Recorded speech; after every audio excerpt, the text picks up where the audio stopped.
Saudara Komisi Pemberantasan Korupsi KPK tetapkan Gubernur Papua Nonaktif Lukas NMB sebagai tersangka tindak pidana pencucian uang atau TPPU. Tak main-main. Nilainya ini mencapai 81 miliar rupiah lebih. Gubernur Papua Nonaktif Lukas NMB dijerat dengan pasal pencucian uang TPPU. Dalam konferensi pers kemarin, KPK menunjukkan barang bukti tindak pidana pencucian uang sementara yang disita KPK dari NMB senilai 81,6 miliar rupiah. Tidak hanya uang tunai, KPK juga menyita beberapa bukti lain dari hasil korupsi, diantaranya rumah, apartemen, logam mulia, hingga sejumlah sertifikat tanah di Jayapura, Bogor, dan Jakarta. Dari sisi aliran dana itulah yang nanti mungkin bisa kita lihat seberapa besar dana yang digunakan oleh yang bersangkutan untuk berjudi, kan seperti itu.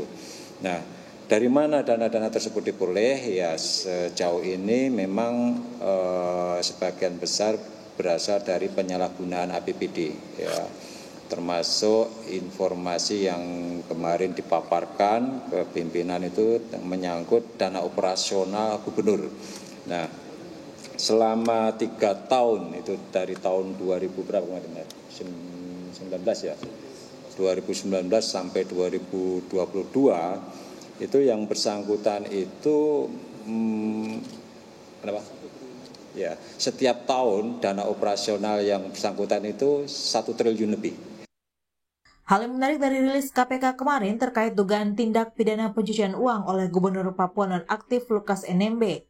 Wakil Ketua KPK Alexander Marwata menyebut ada alokasi dana operasional tahunan gubernur sebanyak 1 triliun rupiah dan sepertiganya digunakan hanya untuk biaya makan dan minum. KPK menyebut biaya makan dan minum tersebut sangat janggal.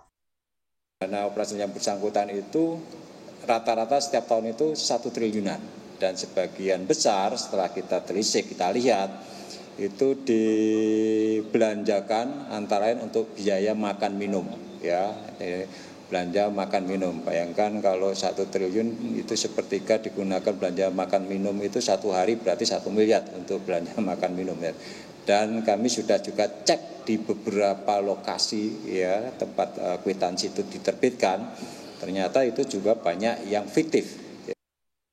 Lukas NMB diduga melakukan tindak pencucian uang sebesar 81 miliar rupiah lebih. Komisi Pemberantasan Korupsi juga menyita aset diantaranya logam mulia, aset tanah, rumah, hingga mobil mewah. Gubernur Papua Nonaktif Lukas NMB juga tengah menjalani sidang terkait dugaan kasus suap dengan total 45,8 miliar rupiah dan dugaan kasus gratifikasi mencapai 1 miliar rupiah. Beberapa aset hasil pencucian uang NMB sudah disita penyidik KPK, diantaranya uang senilai 81,6 miliar rupiah dan juga 5.100 dolar Amerika serta 26.300 dolar Singapura. KPK juga menyita aset dan harta Lukas NMB yang tersebar di beberapa wilayah. Apartemen di Jakarta senilai 2 miliar, lalu juga ada rumah mewah di Jakarta senilai 5,3 miliar rupiah, emas batangan bernilai 1,7 miliar rupiah, sejumlah perhiasan mewah dan juga 5 unit mobil. Harta dan aset NMB yang saat ini disita KPK masih data sementara. KPK masih mencari aset yang diduga disembunyikan NMB dan tersebar di beberapa wilayah lainnya. Tim Liputan Kompas TV. Saudara KPK menyebut kasus TPPU Lukas NMB masih didata dan bisa saja bertambah. Mengapa bisa gubernur mendapat dana operasional hingga 1 triliun dan menjadikannya terjerat TPPU? Kita akan bahas bersama pakar hukum TPPU Bu Yenti Ganarsi. Bu Yenti. Selamat sore. Sore, ini dana operasionalnya 1 triliun rupiah per tahun, artinya sekitar 1 miliar per bulan. Ini kan judulnya dana operasional, wajar nggak sih Bu? Ya sangat tidak wajar ya kan, apalagi sekarang kan sedang ada proses pembuktian. Permasalahannya ini kan sesuatu yang lama dan bertahap per bulan, per tahun gitu ya. Apa tidak ada ya mekanisme untuk mengawasi gitu ya, mengawasi uang-uang meskipun yang menggunakan gubernurnya. Nah ini kan menjadi PR untuk kita semua. Bagaimana sistem manajerial kepemerintahan itu dijalankan. Ya, jadi jangan-jangan seperti ini. Ya udah nanti kita kaget-kaget ternyata sehari segini ya jadinya ya. Dan itu ada penggunaan uang-uang untuk anggaran-anggaran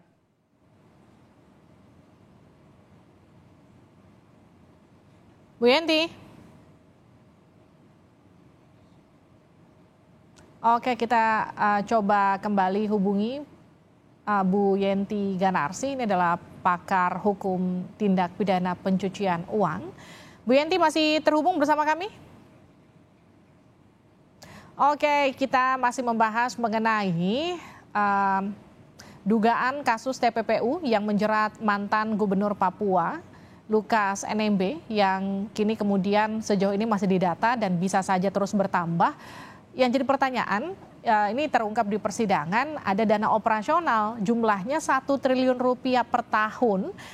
Ya kalau dihitung-hitung itu sekitar 1 miliar rupiah per bulan. Bu Yenti sudah bergabung kembali, Bu. Iya, iya. Oke, Bu, ini kan kalau kita bicara dana operasional, itu kan artinya seharusnya ini resmi ya, Bu. Ini kemudian bisa ya, Bu, dijerat TPPU dari situ? Iya, dana itu fix sebetulnya kan. Dan dia kan itu.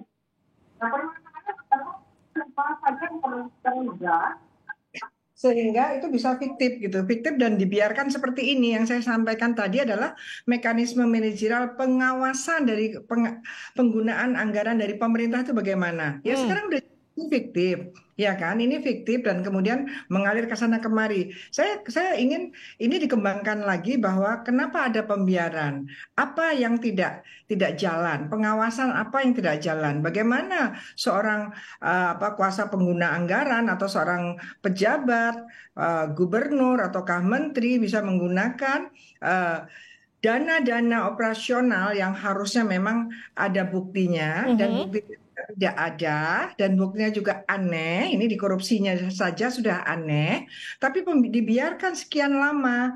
Ya kita tidak bisa seperti sekarang aja, seperti pemadam kebakaran baru ketahuan sekarang gitu kan? Itu Bu, kan memang nggak ada pengawasan terkait dengan dana operasional ya, Bu? Justru itu yang dipertanyakan, kenapa ada pembiaran? Kalau ada pembiaran pasti ada orang lain yang terlibat yang membiarkan dan mendapatkan sesuatu.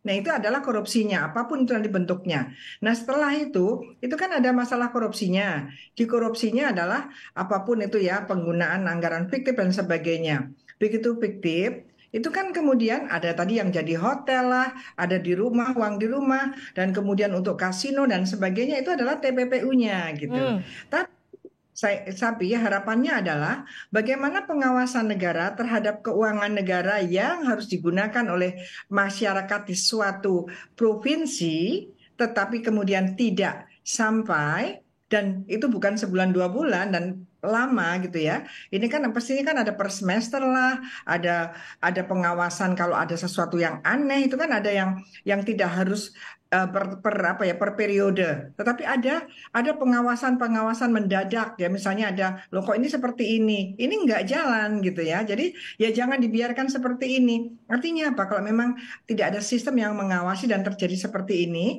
dari sudut hukum pidana gitu ya, orang yang melakukan perbuatan kriminal ini yang namanya korupsi dan TPPU ini memang karena ada faktor yang pembiaran, jadi negara sendiri menjadi faktor kriminogen namanya. Negara dengan sistem pengawasan yang sangat lemah ini memicu para kepala daerah, para kepala lembaga dan kementerian itu untuk mudah sekali melakukan ini. Ya, ini penting, ya. Yes. Kita kan masih punya RUU perampasan aset yang masih belum juga disahkan tuh, Bu. Itu bagaimana kemudian mengoptimalkan tindakan TPPU seperti ini? Ya sekarang kan gini, TPPU sekarang ini kan di undang-undang KPK, undang-undang korupsi, undang-undang TPPU ada KUHP ya kan gitu ya. Ya disita saja, tidak usah menunggu undang-undang perampasan aset juga. Sebetulnya kalau mau bisa saja gitu kan. Nanti terutama berkaitan kalau perampasan aset sekarang yang sudah di-backup kan dari undang-undang kejaksaan tentang perampasan aset, itu bisa dijalankan. Itu di kejaksaan, JPU-nya maksud saya. Toh JPU-nya ini itu dipersamakan saja ya, aturan-aturan itu sikap tindak jaksa penuntut umumnya itu bisa melakukan itu, mengawasi di mana penyitaan dan sebagainya. Sekarang ini kan sudah ada yang disita berapa 80 miliar dan kemudian ada hotel dan sebagainya. Itu yang disita itu semuanya adalah TPPU. Yang mengalir ke kasino adalah juga TPPU di kasinonya. Kita lihat kasinonya kasino mana. Kasinonya kan ada di beberapa negara yang memang legal. Kalau kasino legal dia harus bayar pajak. Kalau bayar pajak akan terdeteksi siapa yang judi di sana. Oke. Jadi banyak hal bisa dilakukan kalau memang mau mengoptimalkan dan nanti kerjasama internasional gitu ya. Karena kan di Singapura. Jadi gini ya, menyedihkan sekali ya. Artinya apa? Kita tuh hanya disuguhi dengan kaget-kaget, oh sekian, sekian, sekian, tapi tidak belajar dari korupsi yang sudah-sudah itu di mana sih bocor-bocornya, mitigasinya bagaimana. Seolah-olah pemerintah dengan penganggarannya sudah menganggarkan saja, tetapi pemantauannya itu tidak dioptimalkan. Nanti kalau terjadi korupsi, paling-paling mengatakan itulah tidak bisa disita semuanya, apalagi Asset Recovery Act-nya sangat-sangat lamban ya. Pak Jokowi, Pak Presiden bisa mengeluarkan perpu saja gitu. Kalau memang etikatnya baik ya untuk mengatasi ini. Karena kalau di DPR saya kok tidak yakin ya. Karena Aset Recovery Act itu Undang-Undang Aset Perampasan Aset itu terutama akan menelusuri harta-harta kekayaan negara terutama yang hilang, yang selama ini belum disita, hilang dan sudah terjadi, dan kemudian juga termasuk untuk para uang-uang yang berkaitan dengan para penguasa di masa lalu. Karena apa? Kalau berkaitan dengan hasil kejahatan dan ada di mana itu daluarsanya lama dan undang-undangnya tidak bersikap non retroaktif, tidak, karena menelusuri itu kapan saja bisa. Sekarang pun bisa ditelusuri ini apa kok tidak sesuai dengan yang bersangkutan, kan gitu ya? Karena tidak sesuai dengan bersangkutan dengan mekanisme yang akan dibangun, nanti akan ada pembuktian terbalik di awal. Baik. Bisa nggak buktikan? Kalau nggak bisa buktikan langsung dirampas. Oke. Tinggal bagaimana mau atau enggak gitu ya, Bu? Ya, dan harus tahu penting apa penting ini. Ya. Baik, terima kasih Bu Yanti Ginarsi telah bergabung bersama kami di Sapa Indonesia Malam.